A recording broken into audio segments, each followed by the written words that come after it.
Hello again. This tutorial is another way of joining granny squares. I quite enjoy making granny square blankets. It's a little bit different to the previous video where we just used a single crochet to join. This one is worked in alternate stitches with a double crochet two together.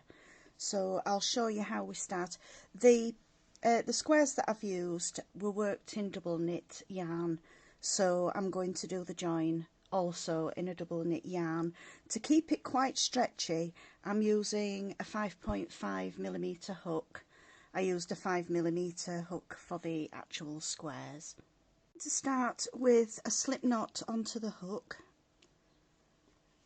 to secure, and I'm going to start in the corner chain space of the square, and I'm going to start with a standing double crochet. So if you're not familiar with that, I'll show you how to do that.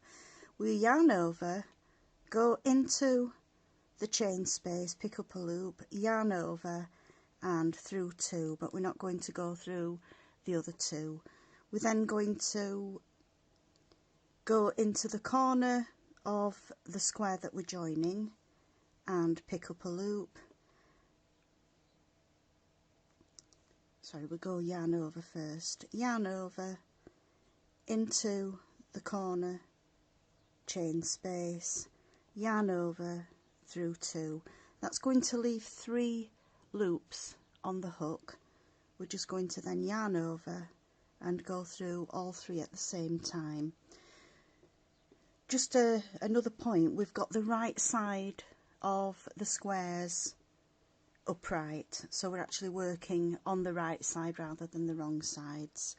So we're now going to skip the next stitch and we're going to work into the one after. So we're going to skip this first one into the next stitch, yarn over, pick up a loop, yarn over through 2.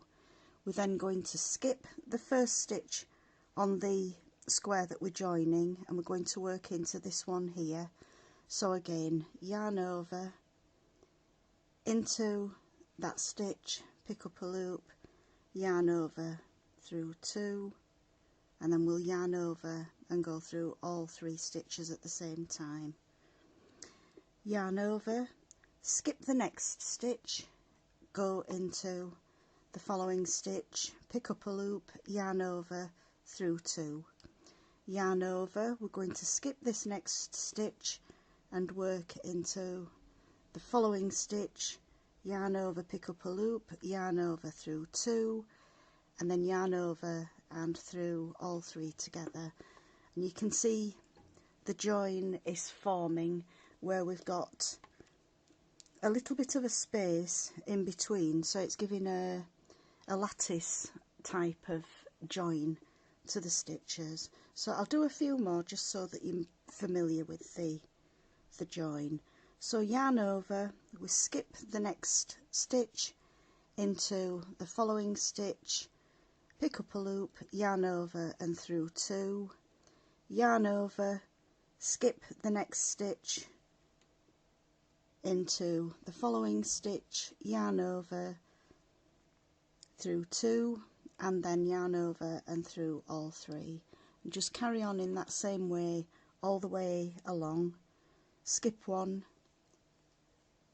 do the half of a double, yarn over, we're going to skip that next one, work into this one, yarn over through 2, and then yarn over and through all 3. Excuse me, I'll carry on all the way to the end just so that you can see how the stitch works and really how easy it is to do this particular join. As long as you skip a stitch in between each one, and then we in effect working 2 doubles together, skipping a stitch in between each one,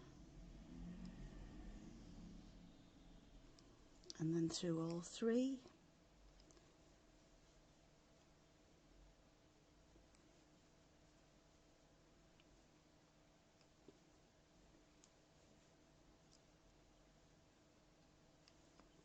and just carry on the same way all the way along to the end.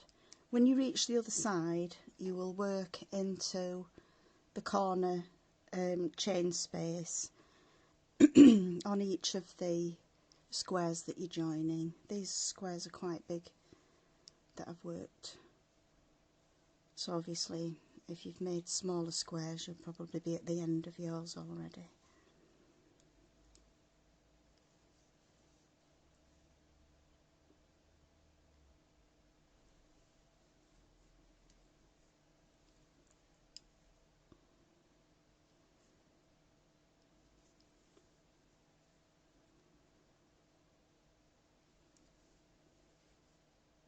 Oops.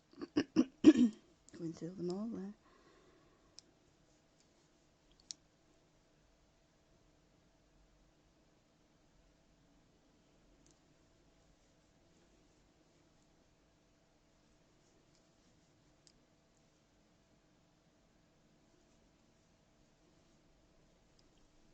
You will need to be sure that you've made the same amount of stitches on the squares. The squares that I've done are identical ones, so I would have the same number of stitches on this final row of the square.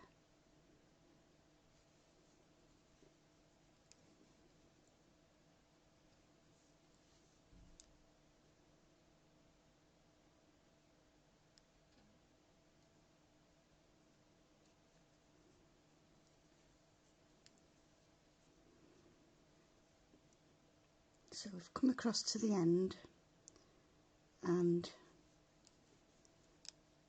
because of the way the stitches form, I'm not able to skip the final stitch, so I would just go straight into the chain space on each square and just work that final double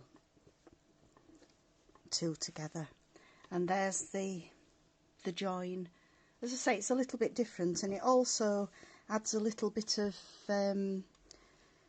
length to a blanket, because you've got roughly 2 centimetres or about an inch extra in between all the squares. What I would do to join the next 2 squares is carry on here and work the 2 corners of the next 2 squares, and then so on and carry along to the end. So I hope you've enjoyed this tutorial. I hope you found it useful and learned a new way of joining your squares together. Thanks for watching, and I hope to see you again soon. Bye.